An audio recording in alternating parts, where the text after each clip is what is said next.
Hi, everybody, and welcome back to my channel, Vedic Living. Today, we'll be talking about the sign Scorpio for the year 2025.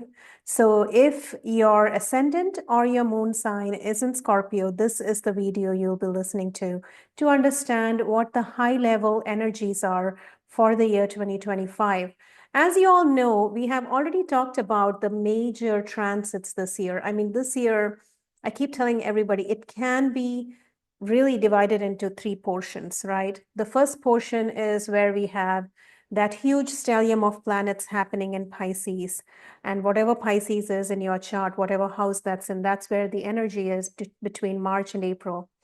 And then the second portion is during the summer when things get a little crazy with that Mars and K2 conjunction happening in Leo. So that's the next point that we see a lot of kind of stuff going on. And then the third major hit is going to be in the end of the year, between October to December, when Jupiter moves into Cancer and comes back out. So just for a 2-month period. So there's going to be a lot going on this year, the spring, summer, and winter portion for us in United States. Of course, I know in Australia and such, the seasons are very different for you guys. But what I'm trying to talk about is January to April is one section, May to September is the second one, and then the third section is October to December, where a lot of these specific planetary energies can be seen. So that's what I've been talking about in all the zodiac sign videos up until now. And we'll be now looking at how this is affecting the sign Scorpio. Now, before I move forward, I want to remind you that if you're thinking about this from a Western astrology standpoint, this is not the video for you. Because in Western tropical astrology, the signs are very different. Okay, because of the whole precession of the equinox and everything, the signs will fall a degree, forward or behind based on tropical versus sidereal astrology. This video is completely about sidereal Vedic astrology, which is the current position of the planets in the sky, the way it is today.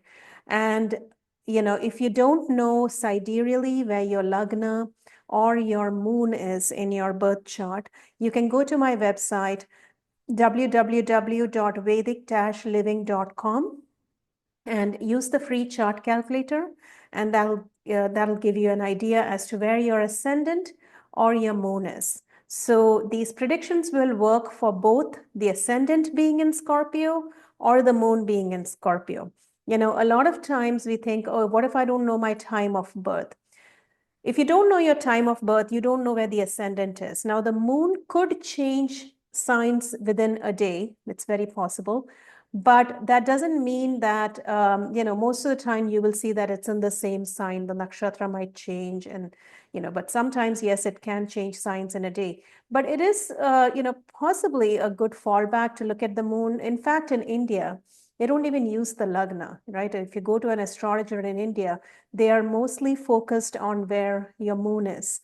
And from the moon, they look at all the positions of the planets, and that's called Chandra Lagna. So, you can look at this from an ascendant standpoint or a moon standpoint, okay? So with that being said, let's go forward into the sign of Scorpio.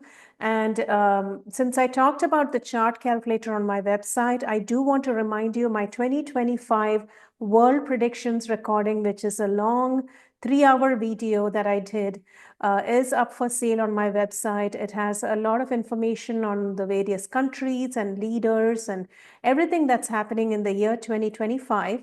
So make sure you go check that out. And also, sign up for my free newsletter, because I do send out monthly newsletters with a lot of information about the upcoming month. Okay. So that being said, let's look at the sign Scorpio and what the predictions are for this sign.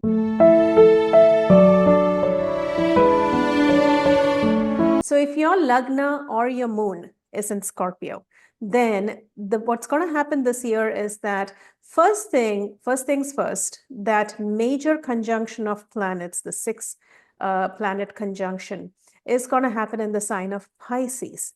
And even before, I know we keep talking about the 6 planet conjunction, but even before, there's a lot of energy in Pisces Virgo axis this year because the nodes are still there.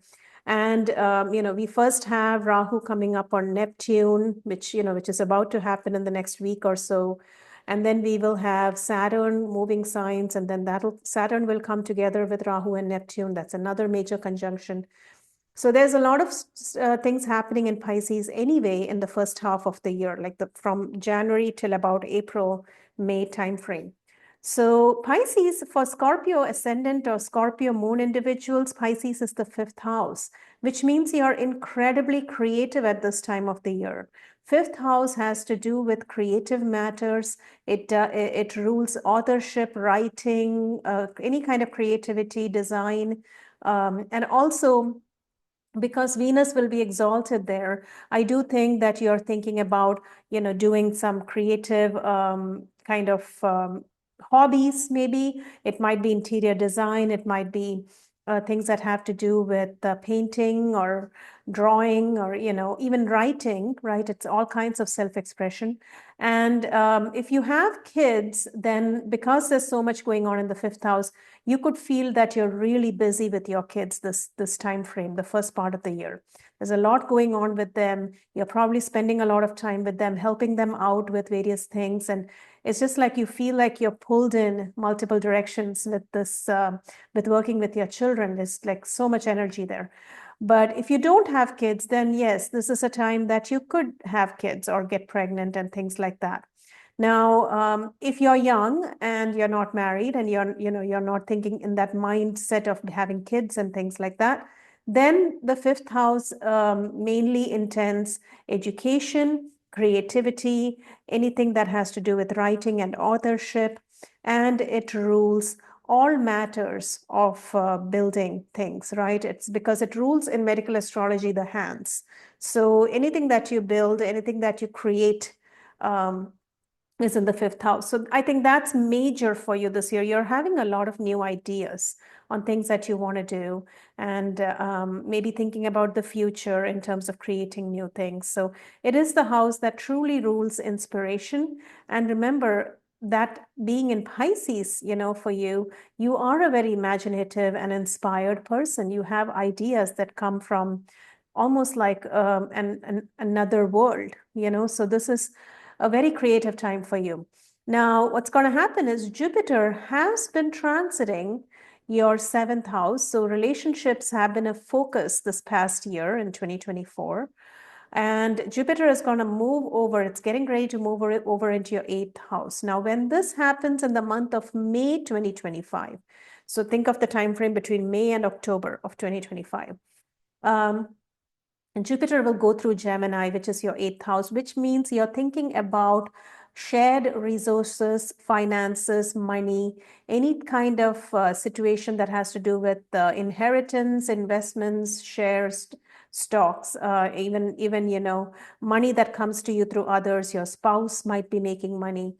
Or it can even do insurance related things, money that has to come from insurance, or you're thinking about insurance related things in your mind, like maybe you're changing your home insurance or car insurance or something.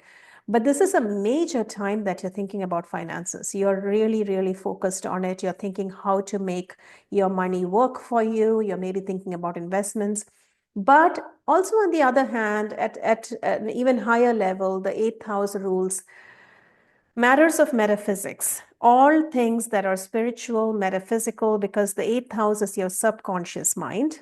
And when you have Jupiter in the eighth house, you're really feeling inspired. And, I'm kind of combining it in my mind with the fifth house energy this year as well. And then you have Jupiter going in the eighth house, because when you look at a chart, you look at it holistically, right? You're not looking at just one element at a time. The fact that you have all that activity in the fifth house of creativity, and then you have Jupiter going into the eighth house, I have to think there's something going on this year in terms of you feeling really inspired, almost an otherworldly intuition to start something new. And I think this is going to be a big thing for Scorpio rising people this year, because it could be something really unique too, very, very unique, but very imaginative, very inspired. So this, if you're thinking about writing a book, or if you're thinking about making a movie, or if you're thinking about doing something with your finances that is like very inspired, a new idea on how to expend or kind of save or invest your money, things like that.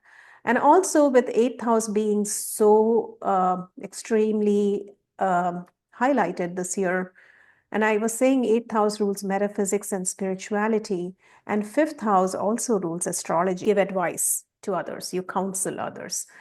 And when you have planets in the fifth house, which you do in the early part of the year, and then you have Jupiter going into the eighth house in the middle part of the year, both houses have to do with spiritual pursuits, especially astrology and meditation and things like that. So I do think this year you're really focused on learning something new in those areas. You want to really expand your mind holistically, spiritually, and things like that. So that is definitely another energy I'm seeing. And then towards the end of the year, October, November, December timeframe, so 3 months, Jupiter is going to kind of shift over into Cancer and come back out. So when it does that, it's going into your ninth house. So now I think whatever you've been thinking about earlier in the year in terms of learning and growing and things like that, it's really taking shape towards the end of the year, because when Jupiter goes into the ninth house also rules higher education.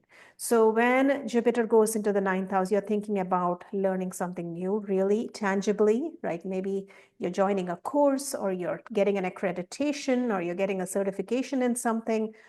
All of those things are highlighted in the end of the year. And Jupiter going into the ninth house, you're probably spending time with your father. Maybe he needs your help in some way, or you're doing a project with your father or working with him in some way, or it brings a healing to the relationship you have with your father. If things have been strained over the years, Jupiter going into the ninth house can heal that situation tremendously. So that's going to be a major focus too this year. Now, in between all this, in the month of August, there's going to be one major transit happening as well, which is Mars and Ketu conjunction happening in Leo. Okay. Now, Leo for you would be your 10th house. So, the whole thing seems to be making sense when you think of it that way, because you have fifth house of inspiration and ideas getting highlighted in the first part of the year. The second part of the year, you're looking at the eighth house, which is, you're trying to think about your finances and money and maybe learning something spiritual or metaphysical.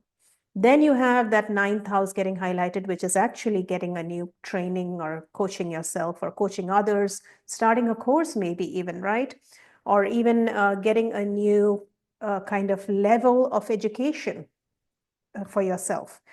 But then with this Mars Ketu conjunction, both being malefics, happens in your 10th house in August, maybe you're really thinking about changing your career. Maybe there's something about your career that you're not happy about. And this would be a time when these malefics in the 10th house can really kind of push you forward into, making a shift. You might be thinking about doing something new, or something challenging comes up in your career. It could be that there's something going on with the coworkers or your boss at work. Either way, there's some issue happening at your work in August, which could be why you're kind of feeling that push forward in that October to December timeframe, that you want to learn something new and improve your skill set, right? So I think this is a major year for the sign Scorpio. So much going on in very critical houses, right? 5th, 8th, 9th, and 10th. And this doesn't even include the smaller transits happening throughout the year. So these are the major ones. So I do think it's an exciting year. Just watch your stress levels. One of the things I see with multiple planets coming in the 5th house, you may feel like you want to do a lot of different things, but you really need to learn to prioritize. And I've been saying this in almost all the zodiac videos, because whenever I see a stellium of planets, I know your mind is going in multiple directions. So prioritizing will really help you get the most out of it, because then you can take one thing, work on it, make it successful, go to the next thing, rather than trying to, kind of dip your hands into different things at the same time and nothing works correctly, right? So remember that when you go through this year, especially for Scorpio folks, because fifth house ruling creativity and inspiration, you will be bombarded with all kinds of ideas this year. So, take the moment to relish it, but take it one at a time and make each thing successful. And I wish you the best with that. And with that being said, I'm going to stop here and come back to you next time with the Sagittarius ascendant and Sagittarius moon people. Please make sure you like and subscribe to my channel, and I hope to see you next time. Thank you so much.